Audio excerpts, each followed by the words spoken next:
नमस्कार। आप सभी को देवभूमि उत्तराखंड के पावन पर्व हरेला की शुभकामनाएं।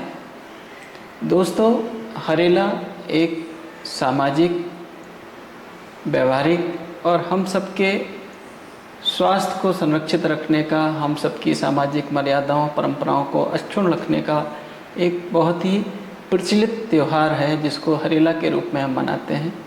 यह वर्षा ऋतु की संक्रांति में मनाया जाता है और हरेला अपनी पारंपरिक, अपनी विशेषताओं के लिए, अपनी लोक मान्यताओं के लिए और सुख समृद्धि और आशीर्वाद के रूप में एक मनाया जाता है। और हरेला का एक पर्यावरण की दृष्टि से बहुत ज़्यादा महत्व है, क्योंकि जो वृक्ष लगाने का मैं समझता हूँ कि सर्वोत्तम समय जो हरेला का समय जो हमारे यहाँ है वही है। और इसमें जो है प्राकृतिक रूप से पौधे उगते हैं, पलते हैं, बढ़ते हैं। इनको नेचर की तरफ से नरिशमेंट, बारिश इत्यादि स्वतः ही प्राप्त होती है। एक तरह से केयर सबसे कम इस समय करनी पड़ती है और पौधे पनप जाते हैं। दोस्तों, हरेला कई तरह से महत्वपूर्ण है और हरेले में हमने विशेष करके अलग अलग कैटेगरी के बड़े वृक्ष, मध्यम आकार के वृक्ष और छोटे छोटे जो पौधे होते हैं उनको भी लगाना चाहिए। और टेरेस गार्डन में भी, जहाँ पे अगर हमारे लिए संभव नहीं है तो अपने घर में, अपने टेरेस पर, अपने जो है बालकनी में कहीं ना कहीं कुछ गमले ज़रूर रखने चाहिए। सबसे पहले दोस्तों मैं बात करता हूँ बड़े पौधों की, बड़े पेड़ जिनसे बनते हैं। उनमें सबसे पहले आते हैं हमारे त्रिफला। हरड़, बहेड़ा और आंवला, ये त्रिफला जो है 3 बताए गए हैं। और त्रिफला को संयुक्त रूप से भाव प्रकाश निघंटू में बताया गया है। यह उदर विकारों की जो है औषधि होती है। यह सारक अर्थात हमारे विभिन्न कॉन्स्टिपेशन को दूर करता है, प्लीहा वृद्धि को दूर करता है। यह जो है त्वचा रोगों से लेके सारी परेशानियों को समाप्त करता है और विशेष करके यह रोगों की ड्रग ऑफ चॉइस है, रसायन रेजुवेनेटिव औषधि है। इसमें जो है अगर हम बात करें तो सबसे पहले आता है आंवला। आंवला को अम्बेलिका ऑप्शिनलिस के नाम से जानते हैं। विटामिन सी का ये सबसे महत्वपूर्ण भंडार है। लेकिन इससे भी कहीं ऊपर आंवला में जो एम्बेलिन 2, जिसको कि एंटीऑक्सीडेंट माना जाता है, और यह फ्री रेडिकल स्कैवेंजिंग एक्टिविटीज़ को करता है, जिसके द्वारा जिसका जो गुण आयुर्वेद में बताया गया है वह स्थापक, उस गुण को भी हम प्राप्त करते हैं। यह जो है चरक ने कहा, महर्षि भाव प्रकाश ने लिखा कि जो गुण हरितकी के बताए गए हैं, जैसे अग्नि दीपक है, रसायन है इत्यादि सारे गुण जो बताए गए हैं, जो उसके अतिरिक्त इसमें विशेष रूप से प्रमेह और रक्तपुत को ख़त्म करने की क्षमता होती है। रसायन यकृत क्रियाओं को सुधारता है। अग्निमांद है, जितनी भी अरुचि है, परिणामशूल है, अम्लपित्त है, और बल को बढ़ाता है, क्षय को ख़त्म करता है, मेधा को बढ़ाता है, हृदय के लिए अच्छा है, हृदय शूल के लिए बहुत अच्छी औषधि है। यह रोचक, पाचक और जो है रसायन गुणों से परिपूर्ण है और रक्तस्राव का भी रोधन करती है। तो इस को रोग प्रतिरोधक क्षमता बढ़ाने के लिए इसका हम प्रयोग करते हैं। इसके अतिरिक्त हरड़ जो दूसरा घटक है, जिसको कि टर्मिनेलिया चैबुला के नाम से जानते हैं, यह अग्नि दीपक है, अजीर्ण को ख़त्म करती है, उदर रोगों को ख़त्म करती है, गुल्म है, अर्श है और कुष्ठग्नि भी होती है, प्रमेह को भी दूर करती है। तो हरितकी के गुणों के लिए तो ये कहा कि माता कभी अगर किसी कारणवश को माता अर्थात गुस्सा कर सकती है, लेकिन हरितकी तो ऐसी है कि पेट में जाके हमेशा कल्याण ही करती है। तो इसीलिए हरितकी से बढ़िया कुछ भी नहीं है। हरितकी के लिए भाव प्रकाश ने कहा है, लवणेन कफम हंति पित्तम हंति शर्करा सर्कृतेन बाद जानान चरोगा सर्व रोगान गुणान्विता। तो इसी प्रकार जो है हमारे पास आती है बहेड़ा, टर्मिनेलिया वेलेरिका, जिसको कि वेदना स्थापन बताया गया है। मज्जा को इसका जो है सोथर बताया गया है। और ये जो है विशेष करके इसका जो कच्चा फल होता है, जो हमारा मृदुब्रेचक का काम करता है, और जितने भी केश माना गया है, केश रंजक माना गया है, और जो है वेदना स्थापन का विशेष रूप से कार्य करता है, और खांसी के लिए ड्रग ऑफ चॉइस है, और हमारी स्मरण शक्ति को भी बढ़ाता है। इसके अतिरिक्त जो है हमारे कई प्रकार के और भी प्लांट हैं, जैसे कि नीम कहते हैं। हर घर के आंगन में तुलसी और बाहर जो है नीम जरूर लगाना चाहिए। रक्षोग्न गण में माना जाता है, और ये जो है कृमिग्न होता है, रसायन होता है, प्रमेह को भी ख़त्म करता है, और यह प्रतिदूषक होता है। और त्वक रोग, हर जितने भी त्वचा की बीमारियां हैं, पामा है, विचर्चिका है, श्वेत है, कुष्ठ है, सब बीमारियों में जो है नीम से बढ़िया कुछ भी नहीं। तो नीम का प्रयोग अलग से भी बताएंगे। इस बेल, सावन में कहते हैं बिल्व का अपना महत्व है। बेल अपने आप में एक बहुत ही अच्छी औषधि है। इसके पत्रों का प्रयोग जो है भगवान शंकर जी को खुश करने के लिए करते हैं, उनसे आरोग्य की और उनसे आशीर्वाद की प्राप्ति होती है। इसके अतिरिक्त जो बेल है, बेल का फल जो है भगवान शंकर जी को प्रिय है, उनको चढ़ाया जाता है। तो कहीं ना कहीं बेल के जो गुण हैं वो कई सारे बताए हैं, तो उनको भी हमने ध्यान में रखना चाहिए। विशेष करके उदर रोगों की औषधि बेल माना गया है। और यह जो जितने भी हमारे 10 मूल हैं, 10 मूल का एक महत्वपूर्ण घटक होने से कई प्रकार के औषधियों में इसका कार्य किया जाता है। इसके अतिरिक्त एक वृक्ष है पीपल, कहते हैं ऑक्सीजन प्लांट, एक तरह से ऑक्सीजन का रिजनरेटर है, ऑक्सीजन के जो है प्रोवाइडर है।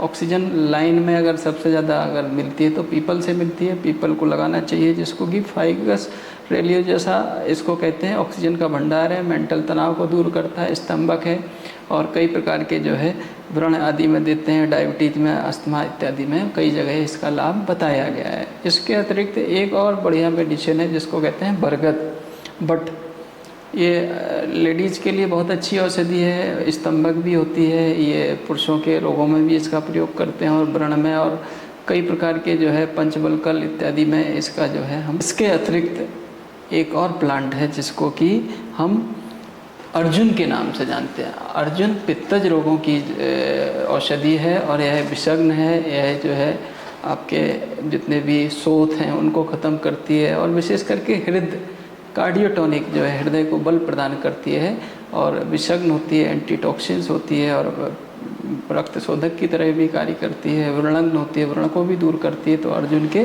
गुणों से लाभ उठाना चाहिए। और सबसे बड़ी बात है अर्जुन मेदोहर भी है, हृदय होने के साथ साथ मेदोहर भी, तो अर्जुन के प्लांट भी लगा सकते हैं। इसी प्रकार जो है सप्तपर्ण है, आपका रुद्राक्ष है। रुद्राक्ष के फल भी जो है हमेशा भगवान शंकर जी को प्रिय होते हैं। इनके रुद्राक्ष की माला का भी हम शंकर जी को खुश करने के लिए प्रयोग करते हैं।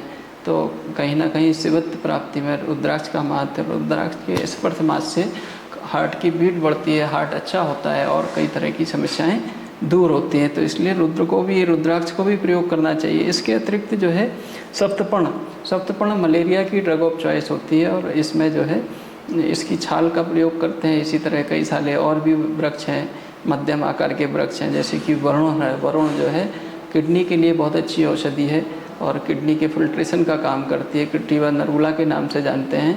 और बड़े वृक्षों में काफल है, दारू हल्दी है, किलमोड़ा के नाम से जिसे जानते हैं, जिसमें कि वर्बेरिस अरिस्टाटा स्पीसीज होती है, उसका प्रयोग किया जाता है। और यह बहुत बढ़िया ज्वर को ख़त्म करने में, लिवर को डिटॉक्सीफाई करने में, व्रण को दूर करने में। और एक तरह से हल्दी के जितने भी गुण होते हैं वो कहीं ना कहीं दारू हल्दी के भी पाए जाते हैं, लेकिन विशेष करके जो हमारे ऊर्ध्वजत्रुगत विकारों की भी ड्रग ऑफ चॉइस होती है। इसी से रसायन औषधि बनती है। अतिरिक्त आपको जो है बड़े वृक्षों में अशोक आपको मिल जाएगा, अशोक का भी प्रयोग करना चाहिए। अशोक जो है कहते हैं कि सीता माता जिस वृक्ष में रावण के यहाँ लंका में रही तो वो अशोक वृक्ष ही था। अशोक जो है महिलाओं के मेट्रोरेजिया है, मासिक धर्म की जो समस्याएं हैं, महामारी इत्यादि की स्त्री रोग हैं, उनमें एक प्रमुख औषधि के रूप में स्थापित है। अशोक को जो है सराका, जिसको सराका अशोका या सराका इंडिका के नाम से जानते हैं, इसका भी हमने प्रयोग करना चाहिए। इसके अतिरिक्त कई सारे और छोटे छोटे जो हैं वृक्ष हैं जिसमें फूल भी होते हैं, कनेर इत्यादि, इनके अपने जो है लाभ हैं। और कई तरह के छोटे छोटे जैसे वृक्ष होते हैं, जैसे कि हरसिंगार जो है इसके पत्तों का हम गृहस्थी इत्यादि में प्रयोग करते हैं और फूल भी इसके अच्छे मिलते हैं, तो पूजा इत्यादि में भी हमें आवश्यकता होती है। इसके अतिरिक्त कुछ जो है छोटे मध्यम आकार के जैसे बेल होती हैं जिन्हें झाड़ कहते हैं, जैसे कि गिलोय ना मरती है ना मरने देती है, इसको अमृता के नाम से जानते हैं। और गिलोय को जो है बल्ली कहा गया है और गिलोय जो है टिनोस्पोरा कार्डिफोलिया, इसकी स्टेम का हम प्रयोग करते हैं। यह बुखार, सर्व ज्वर के रोगी, डेंगू है, मलेरिया है, विषम ज्वर है, इनकी ड्रग ऑफ चॉइस है, बल है, रसायन है, व्याधि प्रतिकारक है और त्वचा रोगों को भी दूर करती है और विभिन्न प्रकार के शोथ को भी ख़त्म करती है। तो यह एक बहुत बढ़िया इम्यूनोमॉड्यूलेटर दवाई है, इसका प्रयोग करना चाहिए। घर के आंगन के लिए छोटे छोटे पौधे हैं, जैसे कि आपका अश्वगंधा है। अश्वगंधा जो है लगाने से लोगों को एक जागरूकता उत्पन्न होती है। इससे बहुत ज़्यादा फसल इत्यादि तो हम नहीं ले पाते हैं, ना इसकी जड़ों को हम मार्केट से ही लेना पड़ता, लेकिन घर में एक जागरूकता बढ़ाने के लिए अश्वगंधा अच्छा प्लांट है। इसी तरह शतावरी जो है, अगर मेजर प्लांटेशन कर रहे हैं तो शतावरी बहुत छोटे छोटे छुप होते हैं, लेकिन ये हमें बहुत ज़्यादा रसायन और बल औषधि के रूप में इसकी जड़ का प्रयोग हम करते हैं। इसी तरह अगर हम बड़े वृक्ष लगाएं तो चित्रक जो है, जो छोटे छुप होते हैं, छुप में चित्रक का प्रयोग करते हैं और इसकी हम लेकर इसकी जो रूट है, रूट का हम प्रयोग करते हैं और रूट बहुत ज़्यादा फ़ायदा करती है। इसी तरह जो है छोटे छोटे पौधों में जैसे एलोवेरा है, एलोवेरा को त्वचा स्नेहक बताया गया है, बॉडी में स्नेहन का काम करता है, लिवर को स्टिमुलेट करता है, पाचक होता है, विबंध को दूर करता है और हमारे लिवर को स्टिमुलेट करता है, पाचन क्रिया को सुधारता है। स्त्री रोगों की प्रबल ड्रग ऑफ चॉइस है, आर्तव प्रवर्तक भी है, तो हमने कहीं ना कहीं एलोवेरा को प्रयोग करना चाहिए। इसका बाह्य प्रयोग त्वचा के लिए बहुत अच्छा होता है और इम्यूनिटी को बढ़ाने के लिए इंटरनल रूप से हम इसके रस का प्रयोग कर सकते हैं। इसके अतिरिक्त बहुत सारी औषधियाँ जो है हमने अपने आसपास मिलती हैं, जो कहते हैं कि प्राकृतिक रूप से जो हमें बीमारियां हैं प्रकृति ने उनकी औषधियाँ हमारे आसपास, जिसे कहते हैं कैसिया टोरा, चक्रमर्द, उस वो मिल जाता है आपको। खांसी की जब ज़्यादा होती है तो आपको कासमर्द अपने आसपास मिल जाएगा। इसी तरह जो है कंटकारी है, आपकी सत्यानाशी है, जो एक्जिमा की ड्रग ऑफ चॉइस है।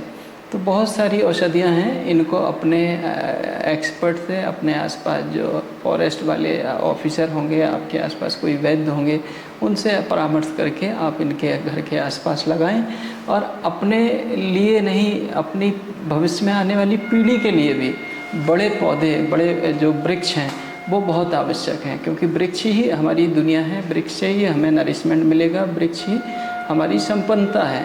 और हमारे जो जितने भी विशेष करके जो फल वाले वृक्ष हैं, जैसे कि आम है, जैसे कि लीची है, जैसे कि अनार है जिसको डाडिम नाम से जानते हैं, अमरूद है, इसके अलावा केला है, पपीता है, तो जितने भी है आपके इमली है, जामुन है, ये सब वृक्ष हैं। अगर वृक्ष नहीं होंगे तो कहाँ से हमें फसल मिलेगी, कहाँ से नरिशमेंट मिलेगा। कई सारे वृक्षों से हमारे पक्षी जो है, चिड़िया है, तोता है, सब कबूतर हैं, सब पक्षी से लेके सारा प्रकृति के जो जीव जंतु हैं वो सब इन्हीं पे डिपेंडेंट करते हैं।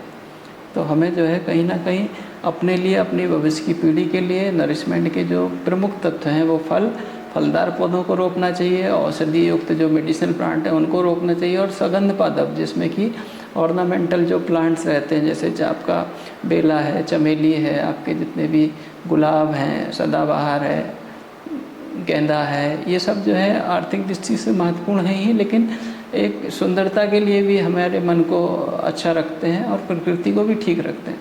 तो दोस्तों, मैं आपसे अपेक्षा करता हूँ कि जैसा कि कहा गया है कि आओ मिलकर पेड़ लगाएं, इस धरा को सुंदर बनाएं। तो मैं आप सभी से, प्रबुद्ध नागरिकों से, पढ़े लिखे व्यक्तियों से और अपनी नई पीढ़ी से, छोटे छोटे बच्चों से, उनके पेरेंट्स से मैं आह्वान करूंगा कि आप ज़रूर इस हरेला पर्व को सिर्फ एक दिन का पर्व न मनाते हुए साल भर जब भी जहां आपको मौका लगे पौधों को रोकें। जहां कोई प्लांट की केयर नहीं हो रही है उसकी केयर करें, उसको पानी की आवश्यकता है तो पानी दें, जहाँ खाद की आवश्यकता है उसको खाद दें, जहाँ केयर की आवश्यकता है वहाँ पे ट्री गार्ड इत्यादि का प्रयोग करवाएं और लोगों को प्रेरित करें। और हम जो है अपने लिए ही नहीं, अपने समाज के लिए, अपनी प्रकृति के लिए भी हमारा एक महत्वपूर्ण योगदान हो सकता है। तो इस हरेला पर्व को एक जागरूकता के लिए, एक जो है मात्र पथ प्रदर्शक के रूप में लेते हुए हम संकल्प लें कि जब भी घर में हमारा बर्थडे होगा, हमारे बुजुर्गों के बर्थडे होंगे, हमारे बच्चों के, हमारे घरेलू जितने भी कोई शादी संबंध त्यौहार, कोई उत्सव या कोई और कार्यक्रम होंगे, उनमें ज़रूर हम कहीं ना कहीं अपने आसपास वृक्षारोपण को करेंगे और अपने घर को हरा भरा सुंदर बनाने के लिए अपने घर में कोई ना कोई थोड़ा सा स्पेस रखेंगे जिसमें टेरेस गार्डन में कुछ जड़ी बूटी हों, जिससे हम कहीं ना कहीं प्रसन्न रहें, स्वस्थ रहें और भगवान का आशीर्वाद हम पे बना रहे और प्रकृति की सेवा, पर्यावरण की सेवा हम जरूर करें, जिससे कल की आने वाली पीढ़ियां स्वस्थ हों, सुरक्षित हों और संरक्षित हों। क्योंकि आयुष मंत्रालय का ये एक चौथा उद्देश्य है जिसमें conservation, propagation and cultivation of the medicinal plant चौथे उद्देश्य में बताया गया, उस उद्देश्य की हम पूर्ति कर सकें। तो आइए पुनः मैं आपसे आह्वान करता हूँ कि आप हरेला पर्व के माध्यम से आप जो है निश्चित रूप से पौधों का अपना जो है वृक्षारोपण करें और पूरे महीने में जो है वृक्षारोपण करें, और बीच में जब भी आपको मौका लगे वहाँ भी आप वृक्षारोपण के लिए करें और लोगों को प्रेरित करें। धन्यवाद। जय उत्तराखंड, जय आयुर्वेद, जय भारत।